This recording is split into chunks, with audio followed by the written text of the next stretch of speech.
Gente linda de Latinoamérica, ¿cómo están? Lunes nuevamente de Facebook Live y hoy venimos con un tremendo tema. Hoy venimos a hablar de cómo destruir un argumento a partir de la lógica. Y este Facebook Live realmente creo que tiene un contenido muy valioso. ¿Sabe por qué? Porque definitivamente creo que hay muchas personas que litigan, pero litigan alejadas de la lógica. Es decir, y crean sus argumentos, crean sus alegatos, crean su historia persuasiva, pero a partir de digamos que a partir de un raciocinio que muchas veces no respeta la lógica, va más allá de la lógica. Y esa es la razón por la cual, queridos amigos, hoy vamos a hablar de cómo destruir un argumento a través de la lógica. Lo que ustedes van a aprender hoy realmente es tremendo, muy potente. Es, sin duda, una de las armas letales que yo tengo para litigar y hoy te la voy a revelar. Así que espero que tomen atenta nota, que estén, mejor dicho, súper conectados. Desde ya les pido que por favor compartan este video, denle like y además cuéntenme desde dónde se conectan. Por acá Leider Huaca dice: buenas noches, doctor, saludos desde Popayán, Cauca. Mig Castañeda dice: saludos desde Pamplona, norte de Santander. Luis Alberto Jiménez dice: saludos desde Barrancabermeja. Bueno, queridos, ahí nos vamos conectando. Como les digo, cuéntenme desde dónde se están conectando para saludarlos, para poder estar conectados un día más con ustedes. Desde Barranquilla dice por acá Bernardo, desde Cúcuta dice Ronald, desde Melgar dice Max Cervera. Ok, seguimos entonces.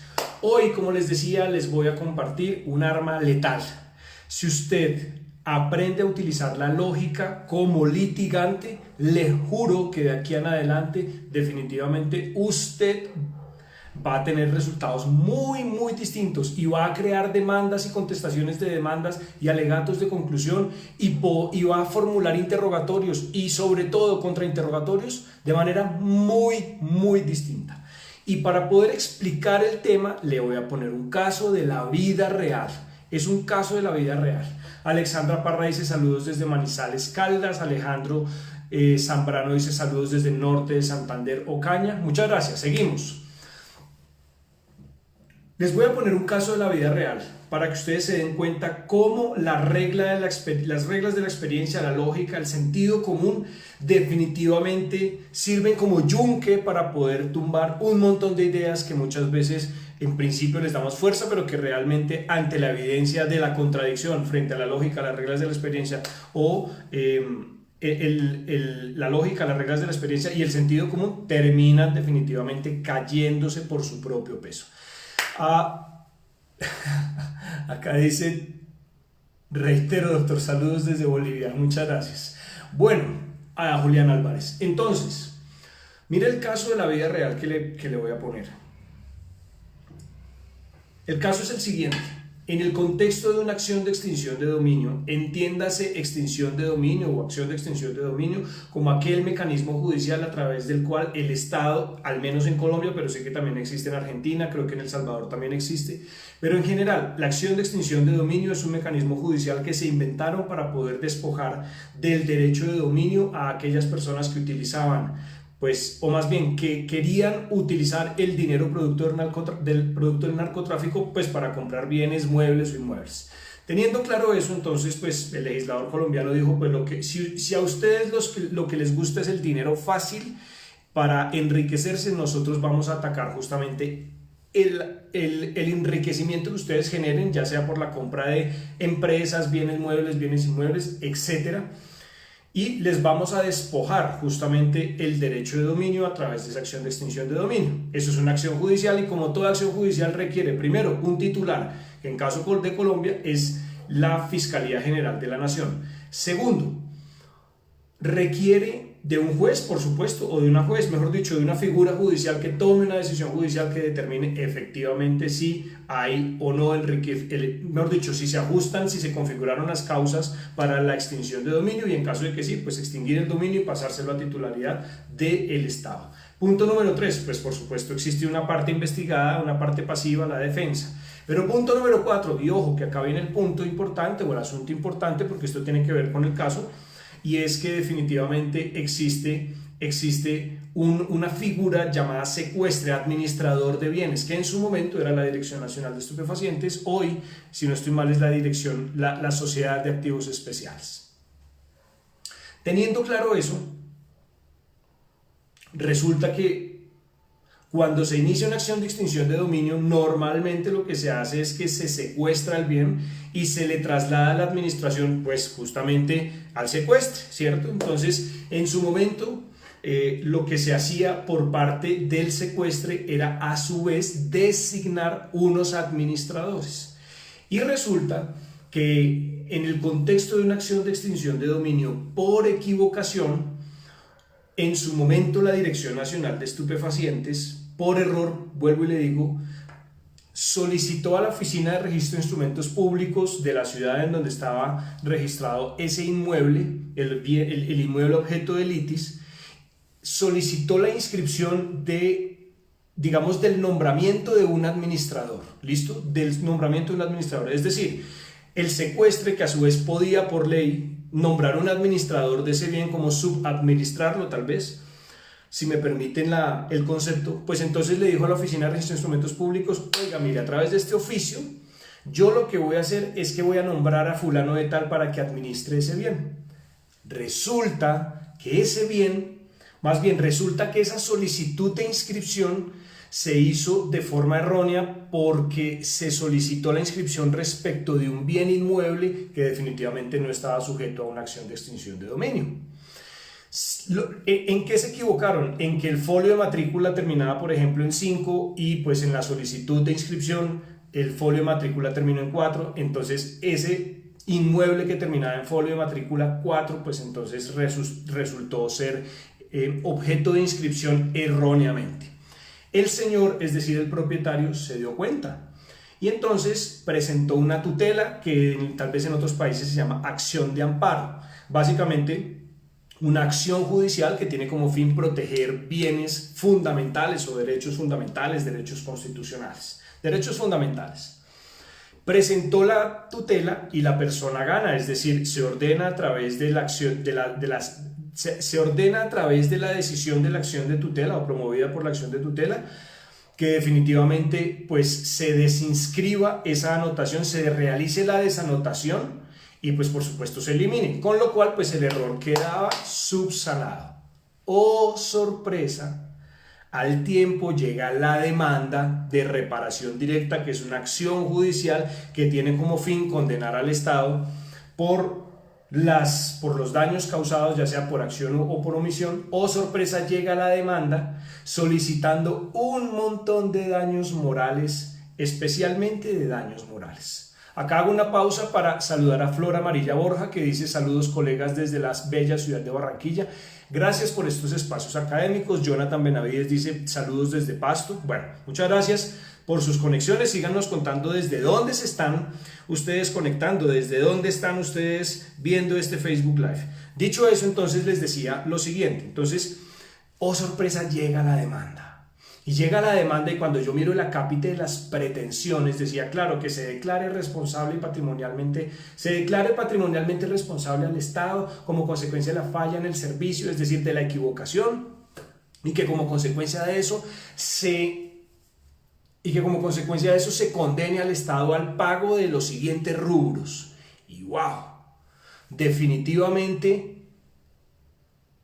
las pretensiones que giraban en torno a esa solicitud o a esa pretensión inicial eran para mí desproporcionadas, o sea, pedían daño moral, pero en unas cantidades extraordinarias, pero más que extraordinarias, exorbitantes.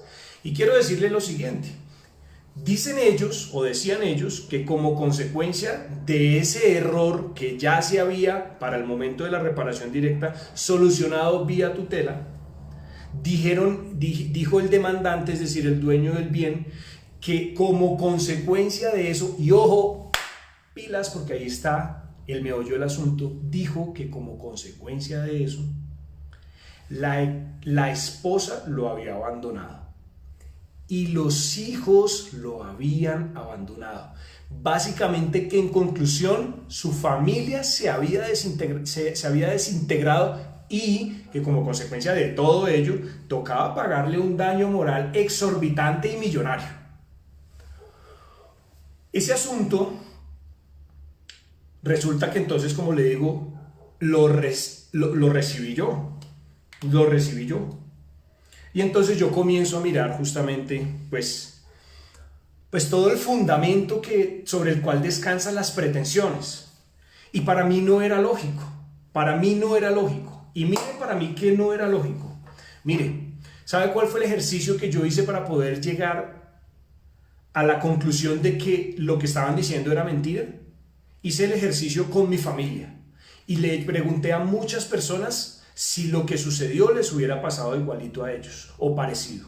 Y quiero que todos ustedes, las personas que en este momento están conectadas al Facebook Live, por favor en este momento hagan la siguiente reflexión y por favor en los comentarios ustedes me escriban si en mi familia pasaría lo mismo o no, en mi familia no pasaría lo mismo.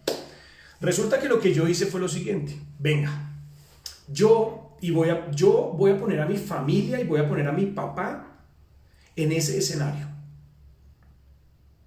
Y voy a ver si eso sucedería. Es decir, mi papá es dueño de un bien, sus papás son dueños de un bien, sus papás están casados con sus esposas, ya sea su mamá u otra persona. Ustedes también viven ahí en la casa, o puede que ni vivan, pero son hijos. Y resulta que de un momento a otro su papá le cuenta en un almuerzo: oiga, mijo, oiga, mija, le dice a la esposa, imagínese que saqué un certificado de tradición y libertad y, oh sorpresa, me di cuenta que habían inscrito o habían realizado una anotación en la que decía que la Dirección Nacional de Estupefacientes había nombrado como administrador de este inmueble a fulano de tal. Inmueble que, valga la pena decir, nunca fue puesto a disposición física del administrador, razón por la cual claramente pues el demandante nunca fue despojado del inmueble. Y entonces imagínense que su papá le diga eso. Están en un almuerzo y le dice: oiga, imagínense lo que pasó, saqué un certificado de tradición y libertad y resulta que, jue madre, en ese certificado de tradición y libertad sale que una anotación rarísima que la Dirección Nacional de Estupefacientes, que es que en el contexto de un proceso de extinción de dominio fue y por allá nombró como administrador a fulano de tal. Me parece el colmo. No, acá toca contratar un abogado. Y contratar un abogado, presentar la tutela y ganar. Claro, yo no estoy diciendo que al Señor no le dé rabia, yo no estoy diciendo que esa situación no genere incomodidad, yo no estoy diciendo que además como consecuencia de eso no hayan tenido que generarse un daño emergente, es decir, una erogación entendida como los honorarios del abogado. Yo no estoy diciendo nada de eso, porque claramente eso sí se pudo haber presentado. Pero yo le pregunto acá a usted que está ahí y quiero que por favor conteste si en su casa pasaría o no. ¿Usted cree que cuando su papá le cuente que por consecuencia de un error involuntario o voluntario, lo que sea, pero un error que no es atribuible a él, una entidad registró una anotación que nada afecta a la habitabilidad de la casa y que ya se solucionó? ¿Usted cree que en su casa, usted cree que en su caso en particular, su familia se hubiera desintegrado? ¿Usted cree que su mamá o la esposa de su papá hubiera abandonado a su papá? ¿Usted como hijo hubiera abandonado a su papá? Quiero leerlos por favor en este momento. Mi respuesta en mi caso es que claramente no. Claramente no. Yo nunca hubiera abandonado a mi papá por eso. Y mi mamá, si estuviera viva, tampoco hubiera abandonado a mi papá por eso. Entonces ahí lo que va a suceder es que queda al descubierto que la magnitud que ellos le atribuyen a la causa del daño no tiene esa entidad que claramente hay entre el nexo. Es decir, la causa del daño no tiene tal magnitud como para generar esos daños que ellos mencionan. Punto. Es decir, la causa del daño no tiene la fuerza necesaria para causar todos esos daños que ellos dicen que se generaron. Y fíjese que ahí es cuando uno dice, y fíjese que no hay que ser un experto en responsabilidad. No hay que ser un experto en responsabilidad. Simplemente se necesita ponerse en los zapatos del fulano y decir: oiga, en mi casa pasaría eso. Y mire que ahí Leonel Díaz ya está diciendo, puntualmente no. Antes existiría un apoyo. totalmente de acuerdo contigo, Leonel. Claro que sí existiría un apoyo. Janco Cortés dice, no es razonable un argumento de eso. Claro que no. Es decir, es que se cae de su propio peso. Estoy seguro que en las familias, estoy seguro que en el 90% de las familias no pasaría eso. Porque como dice Leonel Díaz, lo que enseñan las reglas de la experiencia es que ante una situación de esas, pues haya apoyo por parte de los familiares, no haya repudio. Ahora, si por algún motivo llegó a suceder eso, claramente existe otra causa detrás de esta errónea anotación, que por supuesto es la verdadera génesis de eso. ¿Listo? Razón por la cual uno podría decir que esa anotación fue la gota que rebosó la copa. O sea, si definitivamente el papá era un cafre, era un tipo, pues, irresponsable, desagradable, mal padre, mal esposo, pues claramente este tipo de cosas pues van a generar una ruptura. Pero la ruptura ya se había dado, básicamente lo que hace es evidenciar la ruptura que ya se había generado. Así que si ustedes se fijan, basta con ponerle lógica, sentido común y aplicar las reglas de la experiencia a los argumentos para que ustedes creen tremendas demandas. Déjeme decirles lo que pasó en el interrogatorio, en el contrainterrogatorio, perdón, en el interrogatorio de parte. ¿Por qué yo llamé al señor a interrogatorio de parte? Además, por cuenta de una afirmación que hizo, y es que como consecuencia de que esa anotación había aparecido en un documento que es público y está a merced del público y a la posibilidad de que cualquier persona lo pueda consultar, pues resulta que el señor dijo que su buen nombre se había lesionado, que definitivamente él sufrió un daño moral súper amplio, en la medida en que como se trataba de un documento público, entonces estaba expuesto al público, y que como estaba expuesto a toda Colombia, porque toda Colombia puede sacar ese documento, pues en esa medida claramente él decía entonces que su buen nombre se vio afectado de manera, pues, mejor dicho, mayúscula. ¿Listo?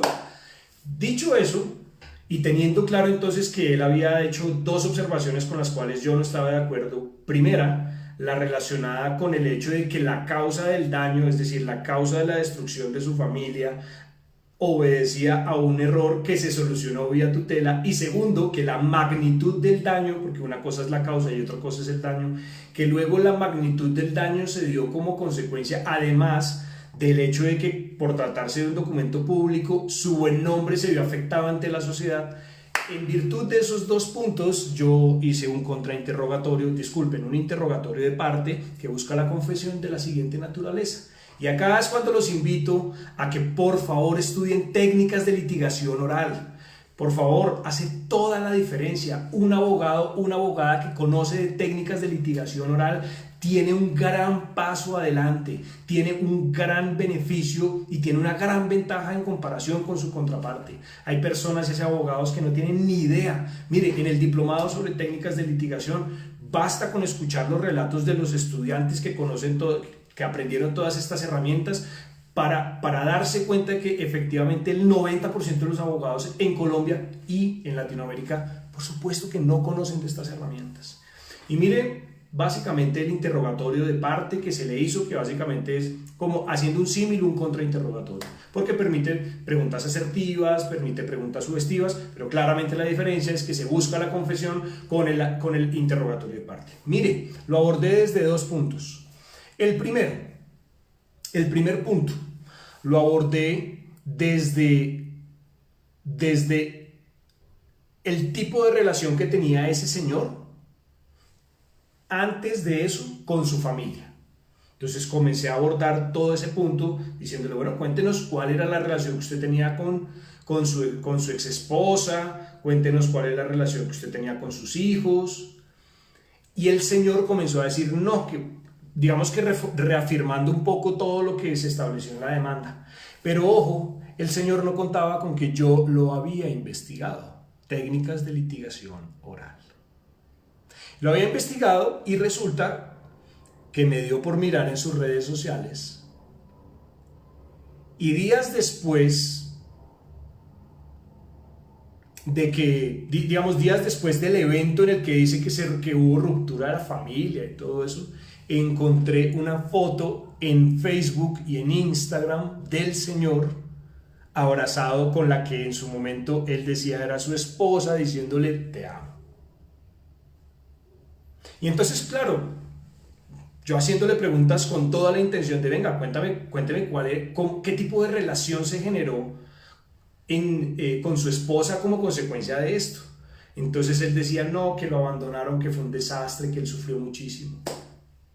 Y me dio toda la papaya para poder desacreditar su credibilidad, introduciendo la foto, por supuesto, a ojos de la juez, con fechas y contrastes de fechas para que se diera cuenta que efectivamente el señor estaba diciendo mentiras. Primer punto. Y para cerrar con broche de oro, por eso le digo técnicas de litigación oral. Usted se tiene que volver un duro, una berraca, un berraco en esta vaina, porque esto es lo que le va a usted a facturar billete, lo va a poner a litigar a otro nivel.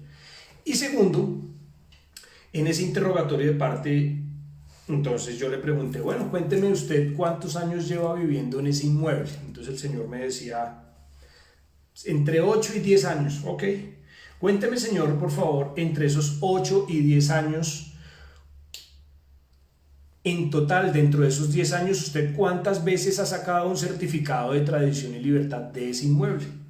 Y el señor decía, yo creo que por ahí unas 4 veces. Yo le decía, ok, 4 veces en 10 años. Eso quiere decir que cada 2 años y medio usted ha sacado un certificado de tradición y libertad, ¿verdad? Sí, cada 2 años y medio. Ok. ¿Quién más, le pregunté, quién más pudiera haber sacado un certificado de tradición y libertad de su inmueble? Decía, pues tal vez en su momento con quien íbamos a vender la casa, pues tal vez el probable comprador o el posible comprador. Yo le dije, ¿ese comprador quién era? Fulano de tal. Ok. O sea que en 10 años, le pregunté yo, o sea que en 10 años, básicamente que usted conozca quienes han visto el certificado de tradición y libertad y por lo tanto probablemente la situación jurídica que se pudo haber presentado con ese bien ha sido usted, su familia y un probable comprador, ¿verdad? Sí, ok. Eso, ¿sabe qué tenía como finalidad? Claramente negar el hecho de que toda Colombia me conocía de la situación jurídica del inmueble y que como eso tenía que ver con la Dirección Nacional de Estupefacientes, que a su vez tenía que ver con la acción de extinción de dominio, que a su vez tenía que ver o está relacionada, uno normalmente la relaciona con narcotraficantes, entonces que supuestamente él era narcotraficante por eso, o que lo estaban tratando de dibujar como narcotraficante, que como consecuencia de eso sufrió un enorme dolor y un enorme daño moral y que como consecuencia de eso su buen nombre quedó sobre el piso y por el piso. Entonces, claro, cuando yo le digo a usted quiénes son los únicos, o sea, una cosa es que sea un documento público, de acceso al público, y otra cosa es que el público lo consulte. Son dos cosas distintas. Pregúntese usted, allá en su casa, con su inmueble, ¿cada cuánto usted saca un certificado de tradición y libertad de un inmueble? Seamos claros. O sea, si usted tiene hace años ese inmueble y lo tiene libre de hipoteca, o lo tiene con hipoteca, y la hipoteca la tiene a 15 años, usted no vuelve a sacar un certificado de tradición y libertad, quién sabe en cuánto tiempo. Eso quiere decir que la exposición del documento al público no es de la magnitud que el señor decía. Simplemente 3 gatos vieron ese documento y ya. Pero que, vuelvo y repito, que un documento público, más bien que un documento sea público, no quiere decir que su exposición la conozca, mejor dicho, que su exposición se dé a todo el mundo. Son dos cosas distintas. Que sea público implica que el acceso es ilimitado a cualquier persona y que tiene efectos probatorios. Pero de ahí a asegurar que por esa condición del documento todo el mundo lo consultó y todo Colombia estaba hablando mal de él y lo estaba estigmatizando como narcotraficante, del dicho al hecho y mucho trecho, my friend. Son dos cosas muy distintas. No lo probaste, pero además de que no lo probaste, le quería dejar claro a la juez en pleno interrogatorio de parte que efectivamente esa vaina no funciona de esa forma. El sentido común se lo dice. Mire, le he puesto en el mismo caso 2 ejemplos del sentido común. Uno para desvirtuar el alcance de un documento, otro para desvirtuar la magnitud de la causa del daño. Y eso lo logré, claro, en la contestación de la demanda, sí, pero también lo logré en el interrogatorio de parte, técnicas de litigación oral. ¿Listo? Queridos, eso era lo que quería compartirles. Por favor, échenme una mano dándole like al video, échenme una mano compartiendo el video, ojalá en grupos de abogados, súper chévere. Y finalmente decirles lo siguiente, avisos parroquiales. Oiga, usted se quiere volver un berraco, una berraca en litigación oral, quiere vencer el miedo a litigar, si ya está litigando definitivamente con fuerza, con seguridad, déjeme decirle que además para usted también hay herramientas en el diplomado. Es decir, si usted tiene miedo a litigar, le vamos a quitar el miedo en el diplomado. Si usted ya litiga y está litigando con seguridad, créame que le voy a enseñar herramientas que usted desconoce, que el 90% desconoce. Entonces, la invitación es la siguiente, queridos. En este momento están abiertas las inscripciones al diplomado en técnicas de litigación oral en asuntos no penales para el segundo semestre de este año. Comenzamos el 19 de julio con el Liliana. Si usted quiere recibir información, por favor, no nos contacte por interno, porque por Facebook es muy difícil. La aplicación no es nada amigable, entonces pasarle la información no es nada fácil. Pero arriba en la fanpage existe un link que lo lleva allá a WhatsApp. Si usted quiere separar su cupo, hágale. Mire, ya tenemos estudiantes inscritos de México, de Perú, de Ecuador, por supuesto de Colombia. Y también decirles que el libro El arte de litigar, que ya la mayoría de ustedes lo conoce, Manual práctico de litigación oral en asuntos no penales, ya está a la venta también, ya salió la segunda edición y también ha sido un hit en ventas.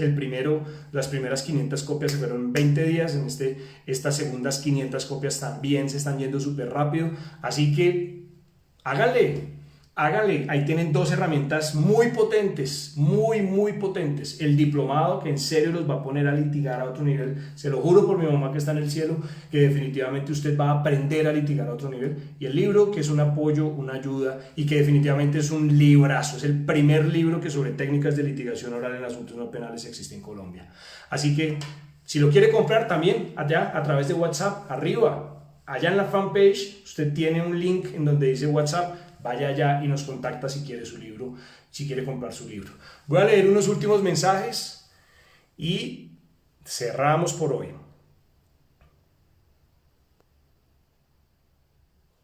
A ver.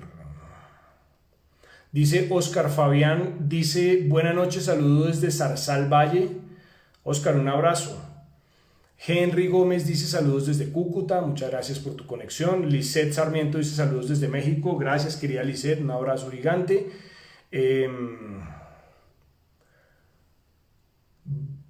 Varela Sánchez pregunta que cómo conseguir el libro, ya les dije, pueden ir allá arriba al enlace de Facebook, de WhatsApp que está en la fanpage de Facebook y escribir, oiga, quiero comprar el libro, y ahí le pasamos todas las indicaciones. José Fernando dice, buenas noches. Huepucha, espéreme. Saludos a todos desde Balcázar, Caldas. Marta dice, ¿de dónde es? ¿De dónde es quién o qué? No sé a qué te refieres. Si te refieres a mí, es de Colombia. Saludos desde Cali, saludos mi estimado doctor, dice Leida García. Bueno, queridos, muchas gracias, les mando un abrazo gigante. Recuerden aplicar la lógica a sus demandas y verán que definitivamente los documentos que ustedes puedan construir van a ser muy distintos. Compartan el video, nos vemos la otra semana, un abrazo.